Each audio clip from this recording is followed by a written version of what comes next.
Hello नमस्कार दोस्तों, मैं CA Karambir Lathwad know the tax YouTube channel पर आप सभी का स्वागत करता हूं। आज मैं आपसे डिस्कस करूंगा सेक्शन 194 आर के बारे में, जो कि deduction of tax on benefit और perquisite in respect of business और प्रोफेशन के बारे में बात करता है।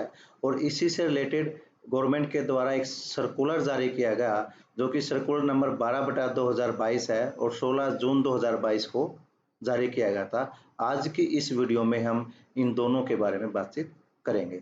तो आइएगा आज का वीडियो हम अपना स्टार्ट करते हैं।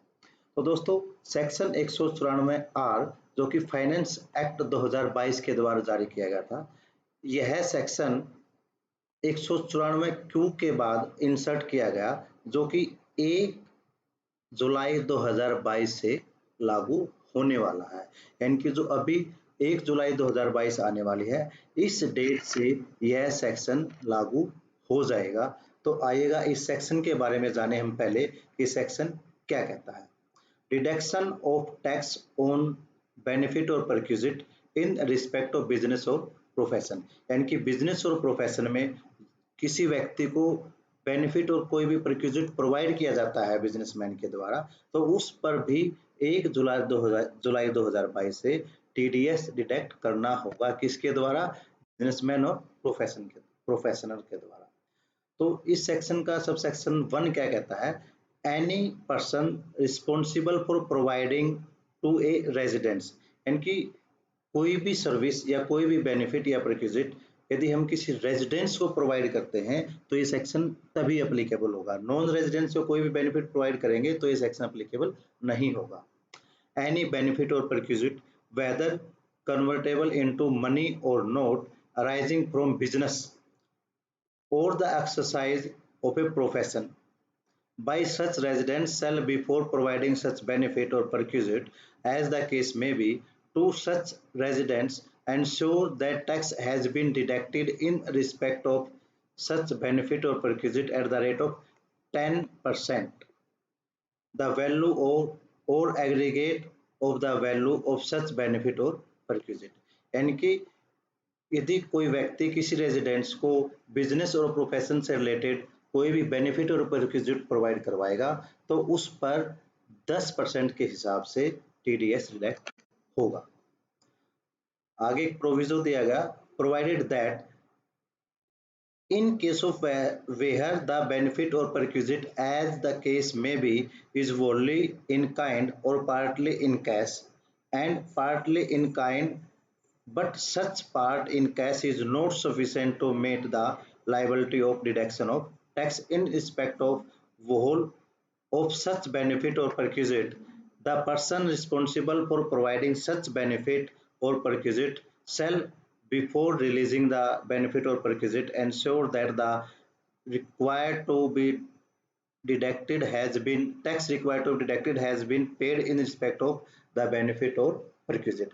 यानी कि यदि वह बेनिफिट इन काइंड में दिया जाता है या इन काइंड और कैश वैल्यू में वो बेनिफिट प्रोवाइड किया जाता है बिजनेसमैन के द्वारा, लेकिन कैश का जो अमाउंट हुआ इतना अमाउंट नहीं है जितना कि उस पर टीडीएस डिडक्ट करना होता है, तो उस केस में जो बेनिफिट प्रोवाइडर है वो तब तक उस बेनिफिट को रिलीज नहीं करेगा तब तक उसको ये श्योरिटी न मिल जाए कि बेनिफिट रिसीवर के द्वारा उस पर टैक्स पे कर दिया गया है या नहीं किया गया। यदि टैक्स पे कर दिया है तो उस बेनिफिट को रिलीज कर देगा, ये सेक्शन बोलता है। उसके आगे एक और प्रोविजन दिया गया, provided further that the provision of this section shall not apply in case of residents where the value of aggregate of value of the benefit or perquisite provided or likely to be provided to such residents during the financial year does not exceeds 20,000 rupees.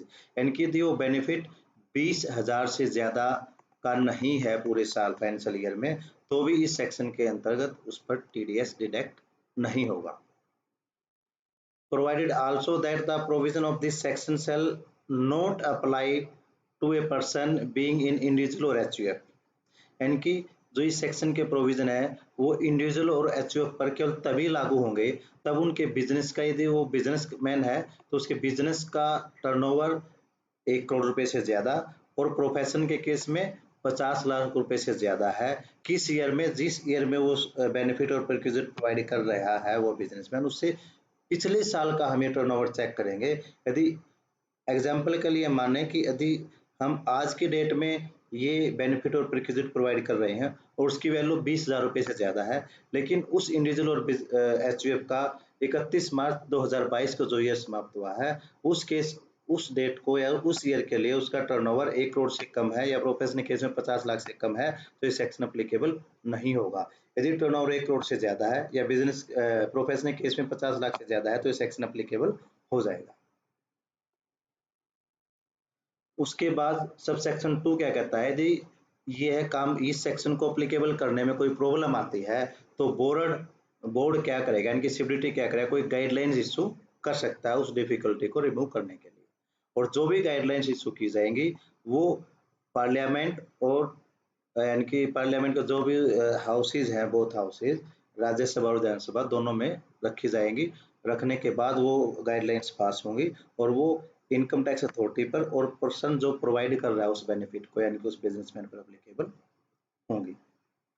उसके बाद explanation क्या कहती है, for the purpose of this section the expression person responsible for providing means the person providing such benefit or perquisite, or in case of a company the company itself including the principal officer thereof।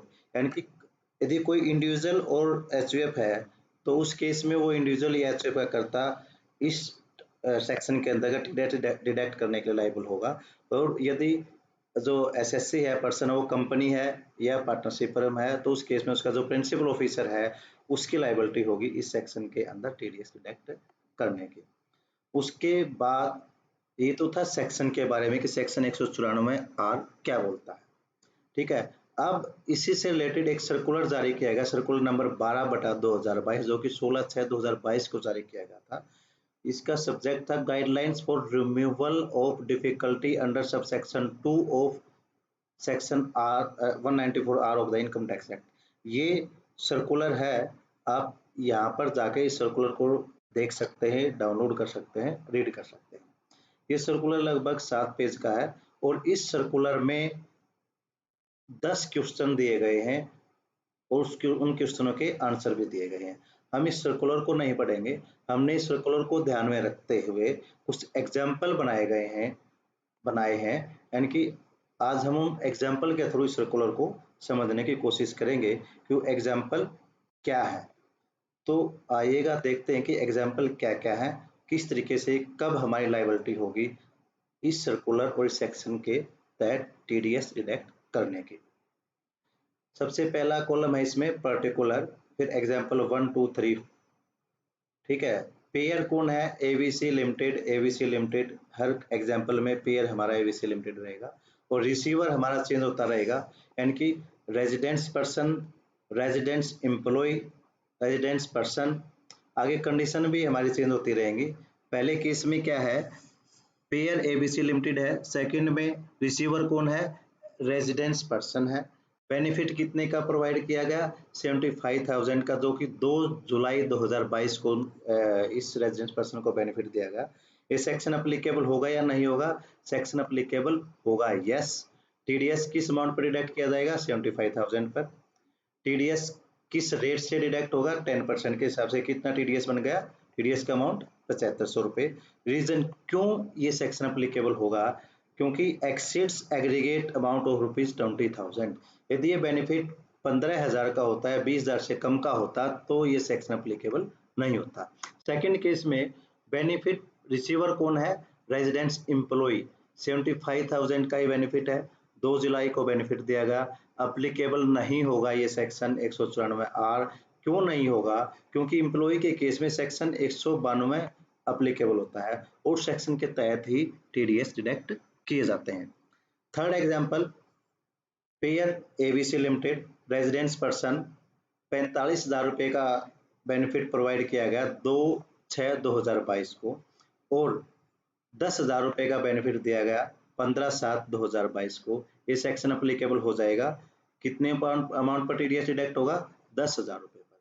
क्योंकि 45,000 रुपये का जो amount provide किया जा चुका है वो 2/6/2022 को प्रोवाइड किया, और ये सेक्शन जो है 1/7/2022 से लागू हुआ।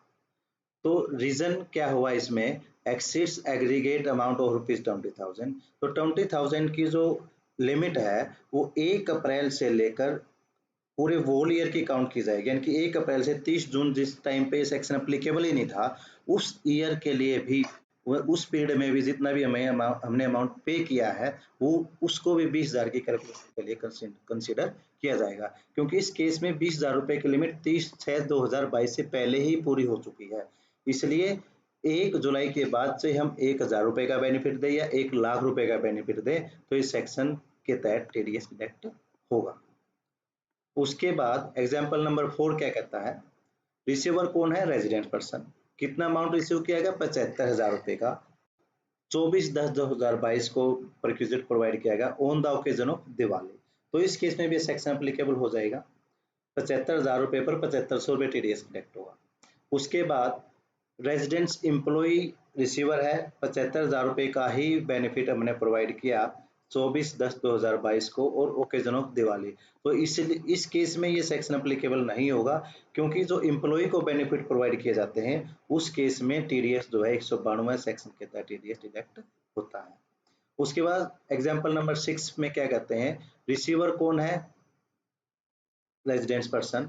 75,000 रुपए का हमने उसको रिक्विजिट प्रोवाइड किया 24/7/2022 को, किस पर्पज के लिए, फॉर ट्रेड डिस्काउंट के लिए, sale discount, trade discount, cash discount. तो इस केस में ये सेक्शन अप्लीकेबल नहीं होगा, क्योंकि इसका जो क्वेश्चन है इस क्वेश्चन का आंसर सर्कुलर के अंदर दिया गया कि ये सेक्शन अप्लीकेबल नहीं होगा, लेकिन एक केस में सेक्शन अप्लीकेबल हो जाएगा। इसमें रीजन क्या है अप्लीकेबल ना होने का, trade discount is not a benefit, so this section is not applicable. If यदि agreement specifically mention for incentive that TDS under section 194 is applicable. यदि बाय और सेलर के इसमें जो कंपनी के बीच में और रेजिडेंस पर्सन जो भी है उसके बीच में कोई एग्रीमेंट है और उस एग्रीमेंट के तहत उस अमाउंट को इंसेंटिव बताया गया है, तो उस केस में टीडीएस डिडक्ट करना कंपलसरी हो जाएगा एबीसी लिमिटेड के लिए। एग्जाम्पल नंबर 7 क्या बोलता है कि एबीसी पेयर है, प्रोप्राइटरशिप फर्म है और इसका टर्नओवर 1 करोड़ रुपए से कम है। तो इस केस में रेजिडेंस पर्सन रिसीवर है, 25,000 रुपए का परक्विजिट है जो कि 24/10/2022 को प्रोवाइड किया गया। इस केस में सेक्शन एप्लीकेबल नहीं होगा। क्यों नहीं होगा, क्योंकि पेयर इंडिविजुअल है, उसका टर्नओवर लास्ट ईयर में 1 करोड़ रुपए से कम है, ये प्रोविजन में के तहत कवर हो जाएगा। इसके बाद pair ABC limited, residence person receiver, perquisite 25,000 रुपए का जो कि 24/6/2022 को दिया गया। तो इस केस में भी ये सेक्शन एप्लीकेबल नहीं होगा, क्योंकि बेनिफिट गिवन बिफोर 1/7/2022। उसके बाद pair ABC limited, receiver residence person, benefit या परक्विजिट प्रोवाइड किया गया 75,000 रुपए का ऑन 15/7/2022 को फॉर विनिंग ऑफ गेम्स। तो इस केस में भी विनिंग ऑफ गेम्स के केस में भी ये सेक्शन एप्लीकेबल नहीं होगा। क्यों नहीं होगा, रीजन क्या है इस केस में, amount given for winning of lottery and game will be deducted under section 194 B, not under section 194 R. यानी कि जो विनिंग फॉर लॉटरी और गेम के अंतर्गत जो टीडीएस डिडक्ट होता है वो सेक्शन 194 बी के तहत डिडक्ट होगा, न कि सेक्शन 194 आर में। ठीक है, तो नेक्स्ट आएगा अगले जो एग्जांपल है वो क्या है, जो पेयर है वो एबीसी लिमिटेड, इस केस में टर्नओवर 1 करोड़ रुपए से ज्यादा है, इंडिविजुअल है, जो रिसीवर है वो रेजिडेंस पर्सन है, परक्विजिट की वैल्यू 25,000 रुपए जो कि 24/10/2022 को फॉर फ्री सैंपल के लिए बेनिफिट दिया गया। तो इस केस में सेक्शन अप्लीकेबल होगा, 25,000 रुपए टीडीएस डिडक्ट होगा, 2500 रुपए टीडीएस का अमाउंट हो जाएगा। Reason exceeds aggregate amount of ₹20,000, यानी कि जो परक्विजिट की वैल्यू है यदि यहाँ पर 15-18,000 होता तो ये परक्विजिट ये सेक्शन अप्लीकेबल नहीं होता। उसके बाद प्रोवाइडर है जो सर्विस प्रोवाइडर, यानी कि pair ABC limited, receiver residence person, amount है परक्विजिट का बेनिफिट 25,000 रुपये on dated 24/7/2022 for reimbursement of out of pocket expenses if invoice in the name of the ABC limited, यानी कि एक्सपेंसेस रिम्बर्स किए गए हैं एबीसी लिमिटेड के द्वारा, और इस केस में इनवाइस जो है वो एबीसी लिमिटेड के नाम से है, तो इस केस में ये सेक्शन अप्लीकेबल नहीं होगा, क्योंकि जो रिम्बर्समेंट किए गए हैं आउट ऑफ पॉकेट एक्सपेंसेस वो उस एम्प्लॉय के या उस रेजिडेंस पर्सन के एक्सपेंसेस नहीं है, इसलिए सेक्शन अप्लीकेबल नहीं होगा।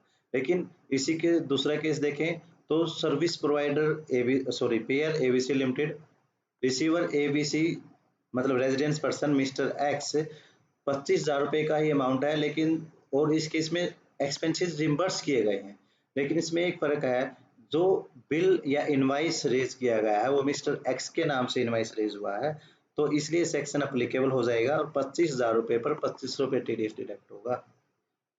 तो ये तो था इससे रिलेटेड जो कि सर्कुलर के तहत जो जो डिफिकल्टीज थी जो अराइज हो सकती थी उनको सॉर्ट आउट किया गया है, और उन्हीं के हिसाब से हमने एग्जाम्पल फ्रेम किए हैं। तो नेट सेल में कंक्लूजन में हम कहें कि कौन कौन से पॉइंट हमें चेक करने होंगे इस सेक्शन की एप्लीकेबिलिटी के लिए, तो सबसे पहले तो ये सेक्शन 1/7/2012 से एप्लीकेबल है। Only residents payee are covered under section 194 R. The benefit of perquisite may or may not be convertible into money, but should arise either from carrying out of the business or from exercising a profession by such residents। यानी कि जो benefit जो amount pair है वह person जो है जो भी बेनिफिट देगा वो बिजनेस से रिलेटेड बेनिफिट होने चाहिए या परक्विजिट होने चाहिए। यदि वह एज ए इंडिविजुअल कैपेसिटी में पे कर रहा है तो टीडीएस डिडक्ट नहीं होगा। The perquisite can either in cash भी हो सकते हैं, काइंड मतलब इन काइंड में भी हो सकते हैं, और पार्टली इन मतलब दोनों में भी हो सकते हैं, कैश भी और काइंड भी, और वोनली काइंड और वोनली कैश भी हो सकते हैं। The tax payer does not need to check the tax liability of the sum in the hand of the recipient and the nature of the assets given as a benefit or perquisite is not relevant। यदि हम fix assets भी किसी को provide करते हैं, कोई car देते हैं या फिर कोई लैपटॉप किसी अपने बिजनेसमैन को हम प्रोवाइड कर देते हैं बेनिफिट के रूप में, तो भी टीडीएस डिडक्ट होगा इस सेक्शन के तहत। और 1/4/2022 से लेकर 30 जून 2022 के बीच में जो भी अमाउंट प्रोवाइड किया गया है 20,000 की कैलकुलेशन के लिए उसको इंक्लूड किया जाएगा। Deductor is under no obligation to check whether the benefit provided is taxable as a business income for the recipient or not। यानी कि जो पेयर है उसकी ये लाइबिलिटी कतई नहीं है कि वो चेक करे कि जो रिसीवर है उसके हैंड में जो ये अमाउंट है ये किस हेड में टैक्सेबल होगा और किस रेट से टैक्स डिडक्ट होगा, 10% के हिसाब से टैक्स डिडक्ट किया जाएगा। तो दोस्तों ये था सेक्शन 194 और उससे रिलेटेड जो सर्कुलर गवर्नमेंट के द्वारा जारी किया गया उसके बारे में। मैं आशा करूंगा कि आपको ये हमारी वीडियो अच्छी लगी होगी और ये टॉपिक अच्छे समझ में आ गया होगा। और अपनी वीडियो समाप्त करने से पहले मैं आप सभी से रिक्वेस्ट करूंगा, यदि आपने अभी तक हमारा YouTube channel no the tax को सब्सक्राइब नहीं किया है तो प्लीज़ उसे सब्सक्राइब करें, और ये वीडियो आपको अच्छी लगे तो शेयर करें, लाइक करें। थैंक यू, नमस्कार, धन्यवाद।